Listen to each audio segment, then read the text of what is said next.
Senator Wong. Thank you, President. I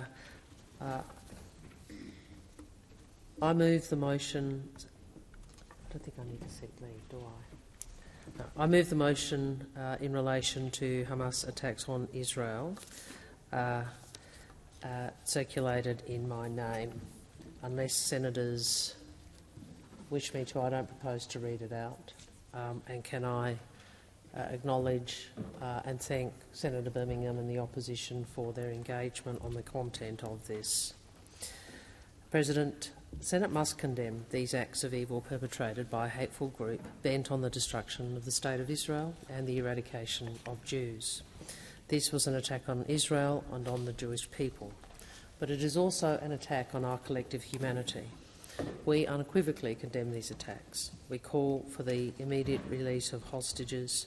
Australia stands with Israel and always will, just as we always remember the thousands of years of persecution and atrocities perpetrated against the Jewish people. 6 million European Jews killed in the Holocaust that finally resolved the international community to establish the State of Israel. And as more Jews were killed in this attack than on any single day since the Holocaust, we understand how this brings back that trauma. The attack by Hamas was shocking in its brutality and its scale.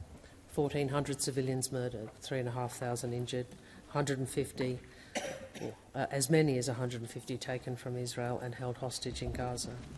Men, women and children, from babies to the infirm and elderly, Holocaust survivors.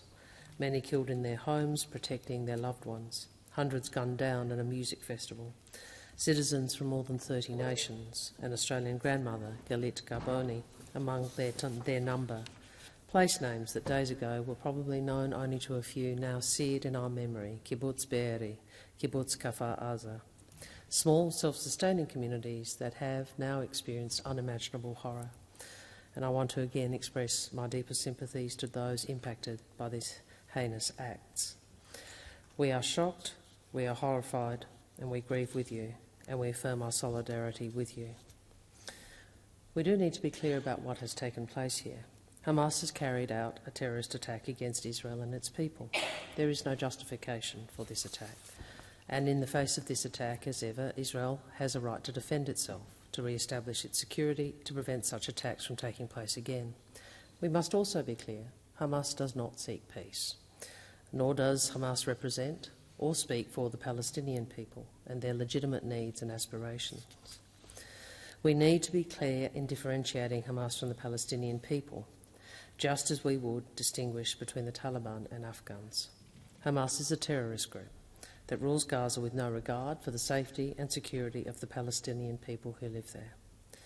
The Albanese government's guiding principle has always been the pursuit and progress towards a just and enduring two-state solution, where Israelis and Palestinians can live within secure borders. One of the many tragic consequences of Hamas's abhorrent attack is that it has pushed that two-state solution further out of reach. This also makes this an unconscionable crime perpetrated by Hamas against the Palestinian people. Hamas's actions have precipitated a devastating situation in Israel and in Gaza, and civilians on all sides are suffering. Regardless of religion or ethnicity, we mourn each innocent life lost. Australia's principled position in all contexts is to call for the protection of civilian lives and for the observance of international humanitarian law. These are principles we cherish. They protect us all, which is why we have seen widespread calls across the international community for the protection of civilians. And these are the principles I have consistently advocated in my discussions with regional and international partners, including Egypt, Israel, Jordan, the UAE, the Palestinian Authority and the United States. We join with the calls of President Biden and other partners for Israel to operate by the rules of law. These calls are about protecting innocent life, but they are also about our shared interests. They are about containing this conflict, and containing this conflict matters. If conflict were to spill over across the region, risks to Israel's security would be compounded, as they would for Israeli and Palestinian civilians and civilian populations throughout the region. Averting regional escalation matters to Israel, it matters to the people of the region, and it matters to the world. This will be one of Israel's many considerations as it determines how it pursues its legitimate military objectives, and we recognise this will be challenging. Hamas has burrowed itself in Gaza's civilian population. It uses the Palestinian people and the hostages it has taken as human shields and seeks to prevent the departure of foreign nationals. Inhumane tactics that clarify the true nature of the group, but in turn heighten the imperative for all possible measures to be taken to protect civilians in Gaza. The humanitarian situation in Gaza is deteriorating rapidly. In response, Australia is providing an initial $10 million in humanitarian assistance through trusted partners for civilians affected by the conflict in Gaza. This includes $3 million to the International Committee of the Red Cross to fund urgent needs like restoring essential services and providing medical support to victims of the conflict, and $7 million through UNICEF and UN Ops to deliver critical support, including emergency water, nutrition, sanitation, hygiene services, as well as child protection.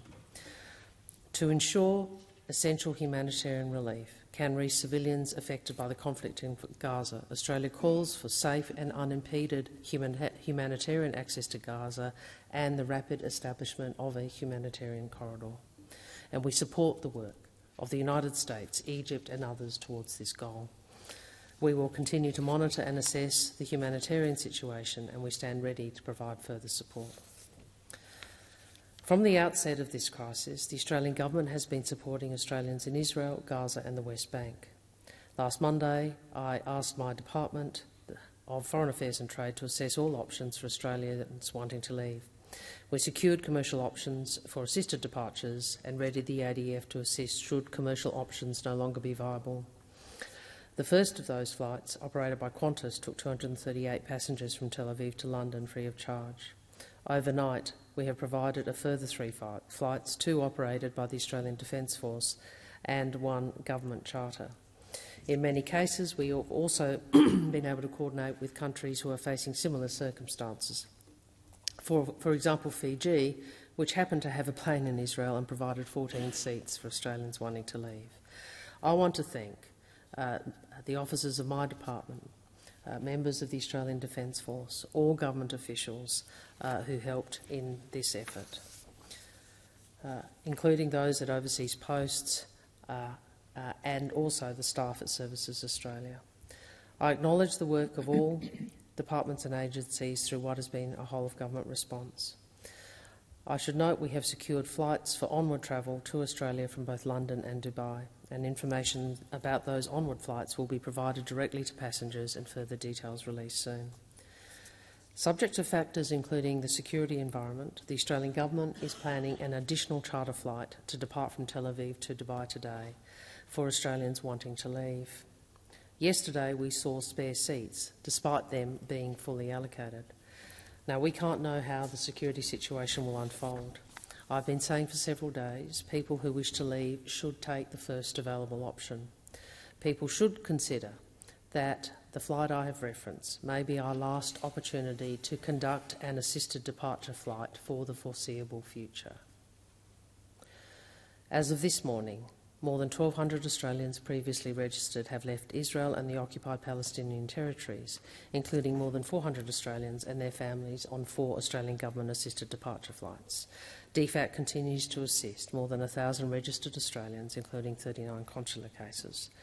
I do emphasise that not all of those registered wish to leave, and in many cases it is a matter of maintaining contact and the flow of information at what is obviously an anxious time.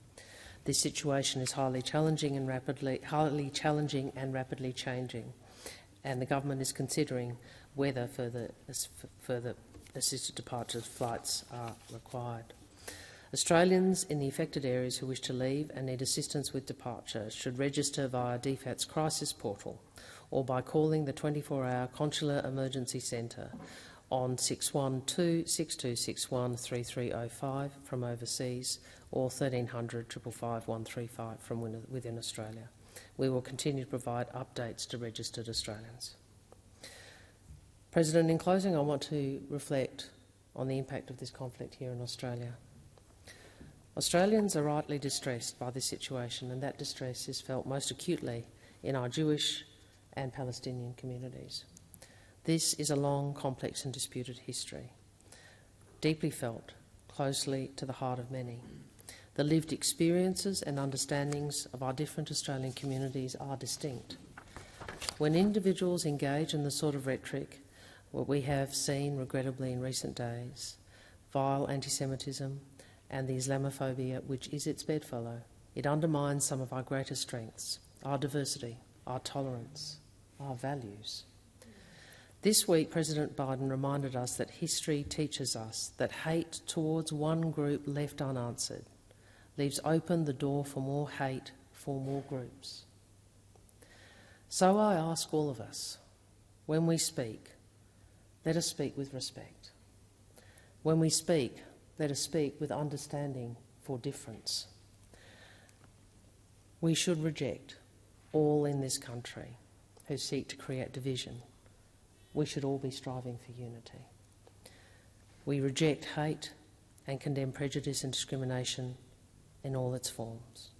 We reject the terror perpetrated by Hamas and separate their heinous acts from the legitimate needs and aspirations of the Palestinian people. We stand firmly against anti-Semitism. We stand against Islamophobia. We stand against prejudice. We stand against hate speech in all its forms, and we call it out when and where we see it. We must maintain mutual respect for each other here at home, and this chamber has a role in that. We must preserve our uniquely harmonious multicultural character. It is why people come to this country, and it is who we are as a country. I thank the Senate.